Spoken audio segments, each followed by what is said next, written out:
del déglu del xool Feeling Dakar site bi lay jox information yu leer Feeling Dakar yaa ngi Feeling Dakar di nga am info yu leer ci people et sport politique Feeling Dakar yaa ngi Feeling Dakar Feeling Dakar notre plateforme d'information. Adama ñu koy gis ci ay image ñu leen di duma di leen dóor ay bal ci tànk ba ñu ay seen tànk non bal di tànk ku atta gendarme sax dañoo baax bu doon ñun suñu jamono fetal normal lañ lay def man li ma gis ñu def ko gendarme ci télé bi man bi may nekk gendarme ku ma ko def ma commandé bal ma commandé fetal sur toi parce que damay am argument de droit bi non maintenant nous avons trop de gendarmes et de policiers conciliants qui ont beaucoup plus appris que nous à l'époque parce que ñun bu doon suñu jamono ay jamono waa defee ak suñu jamono te du mujj fenn non mais légalité bi la ñuy def ñun dañu am ay textes yu ñu ko permettre dafa am textes yoo xam ne dañu non seulement la légitime défense les faits éducatifs gendarmerie police dañu amaat ay textes yu leen permettre pour ñu utiliser seeni armes quand les violences sont telles qu'elles ne puissent être vaincues par l'usage des armes. mais bu fekkente ni askan wi ñoom ñooy manifester waru leen yéen ngeen protéger. non askan bi respecté wu benn presse askan bi ci tiire la ñii bu ñu arrêté wut nii ñuy def ak commandité nii seen àdduna dina yàqu. ah bon lu leer laa la wax. ñii illégalité bi ñu xam nga tey France démb dañ ko commencé. ils ont blessé 120 policiers. mais buñ génnaatee duñ ko defati buñ génnaatee gars yi bàyyi la ñu nga añ 120 policiers. d'accord Ousmane Sonko bi muy dem di wuyu ji tribunal palais de justice gis nañ armada arsenal bi ñu mobilisé. derrière ce politicien. chef de l'opposition de surcroît. déglu ma mu clair Ousmane Sonko est un facteur criminogène. sa présence ses déplacements son verbe provoque le crime et le désordre. ça c'est la vérité qu'il soit un jour président de France prince de Galles. na xam ne moom il s'est inscrit dans l'illégalité la plus absolue il est un facteur criminogène indéniable et défini. C'est-à-dire sa sortie ses paroles et tout il provoque le désordre la destruction des biens appartenant à autrui la violence sur les personnes l'injure avec une horde de personnes qui se ressemblent à des drogués kenn xamul lu ñu doon et d'où ils viennent ils sont pas dans le monde ce qui est évident ils seront rattrapés par leur comportement.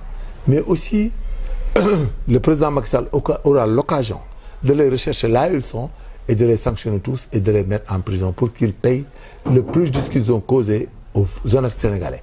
Parce que gis nga fi gosse bu ñu jël 80 millions ci zéro ay gosses yu dëkk ak moom mu ñu permettre leen ñu tëj kantinam ciblé ko. Et on a fait le tri des biens des personnes ce qu'ils ont demandé mais ils savent même plus qui a ça ou ça yow nga liggéey ba retraité wala ngay def commerce wala dara ay jeunes nit. di ñëw sa kër di ko toj di sàcc ay xale yu yaa ngi ni di liggéey boo demee amoo 500000 amoo 400000 te doo sàcc doo labaj doo fen nga bëgg a bàyyi ay gos ñu toj bitik 80 millions ñu toj ko seet doo def seeni poste di tasaaroo tous c'est des voleurs qu'il provoque il met dans l'esprit xale yi fi ne dañuy def seen bopp yi ne da ngay pour ngeen tekki da ngeen di jël alalu jaamur yi. mais dafa am lu ñu wax naan bu màggal abee am na ñuy raas dem mais est-ce que réellement ñu doon manifester pour les droits de l'homme bokk na ak ñi nga xam ne ñoo doon tëj boutique ay raaskatu dem la provoqué ñëpp dañuy génn di xaar léegi. la faute à Ousmane Sonko. Tout le désordre, il n'est pas autorité, il est opposant, il veut s'opposer à tout bout de chemin.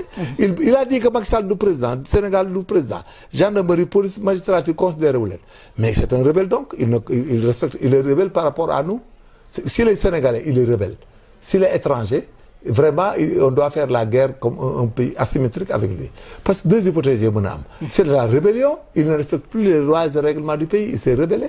Il ne considère pas notre président de la République, il ne respecte pas les institutions étatiques.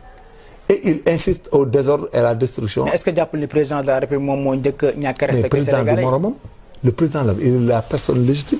président bu respecté woon Sénégalais lu mu fi def Sénégalais bu respecté woon Sénégalais yi bët bu set ñu def délit ak crime ñu bàyyi leen ci. état bi ñu leen di gëmloo y a rien dans ce pays.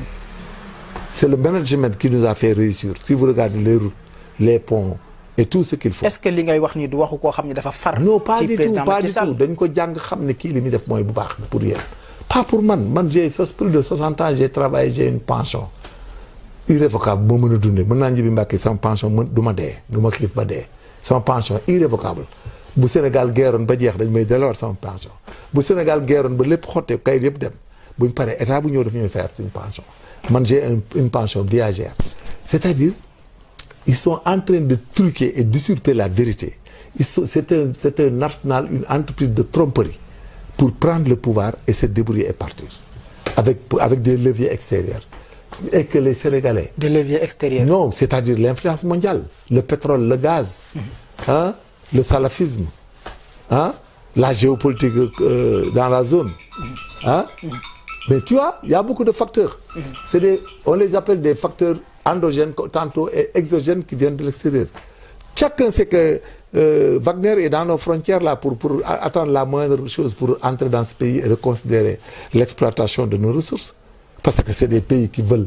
Il y a la géopolitique internationale, il y a la nouvelle guerre froide, comme on peut dire. Que c'est des puissances nouvelles. La Russie. Ce qu'on appelle même les BRICS, si vous voulez, les BRICS. Les BRICS là, le Brésil, la Russie, l'Inde, la Chine et l'Afrique du Sud, ce qu'on appelle les BRICS. Donc l'Afrique du Sud a des problèmes, la Chine, elle est émergente, la Russie, la Chine et la Russie, aussi sur le plan économique, est une menace. Parce qu'il y a l'agressivité. D'accord. C'est pas péjoratif, hein. L'agressivité, c'est un réflexe de préservation et de conservation. Mais dans d'autres cas, c'est un réflexe de recherche de profit. D'accord. Ousmane Sonko li xew keroog nga jàpp ni koo xam dañ ko convoqué moom mënoon na sax toog këram mu ne dafay obligé dem est-ce que yoon la woon ñu koy sàkkal fu mu jaar. Non, bu ne woon du dem rek du am problème mais bu génnee même le plus petit genre la mën na ko jaaral ni mu jaar fa. Il n'est pas investi de pouvoir exceptionnel. Il n'est pas président de la République. Il n'est pas premier ministre. Il n'est pas autorité de quoi que ce soit. Il est comme toi. Vous avez les mêmes garanties de droits et les mêmes avantages. Il ne jouit d'aucune immunité. On peut le faire passer là où l'on veut. Il faut me clair ci boppam ak ñi muy àndal duñ dara gum du dara ay affaire posture politique. mais amul droit kon jaar fu ko neex. fu ko neex du fa jaar jamais. On est dans un état de droit policier koy jaarloo fi bi jaar ñoo koy ñibbiloo bu ne du dem na mu toog këram. d'accord mais jaroon na première fois bi ñu cassé vitre otom. génn extraire ko parce que dafa bëgg yóbbu ko de force. mais voilà que jaroon na ko te bu doon mën na dafay jaar ci kaw pont bi ñu ne ko ci tunnel bi ngay jaar. mais l'essentiel bu génnee gis nga désordre bi on a en Auchan alalu Auchan yi foo koy def centaines de millions et il y a au moins 15 milliards de gâteaux foo koy dugal à cause de ses sorties et de là où il passe et de son discours. De son discours on a perdu plus de 15 milliards en moins de 48 heures. Des gens ont perdu kenn le remplacer. Auchan foo ko teg Auchan on est à 2500 hommes 2500 familles famille bu ne nga multiplié par 10 muy 2 500 000 personnes. Ce gars-là il est fou en l'air toog. Góos yaa ngi ni di sàcc seen alal lu ma góos Sénégal yëpp def na leen ay bandi ay rancunier TikTok yi saaga ndey ay ponkal yu nekk biti réew di saaga ndey di xaru def te lépp mën nañ koo faj en 1 minute. benn ministre de l'intérieur rek boo xam ne bu ngeen amutoon njoon xam nu ngi tuddee le ministre de l'intérieur si vous l'aviez pas. heure bi du ngeen fi nekk di wax. Ah bon? Parce qu'il vous donne toutes les chances. Les policiers font tous les efforts pour vous encadrer, pour maintenir l'ordre, éviter les dégâts, protéger les uns et les autres. Moi, des problèmes, Ousmane Sonko, vous pouvez exfiltrer.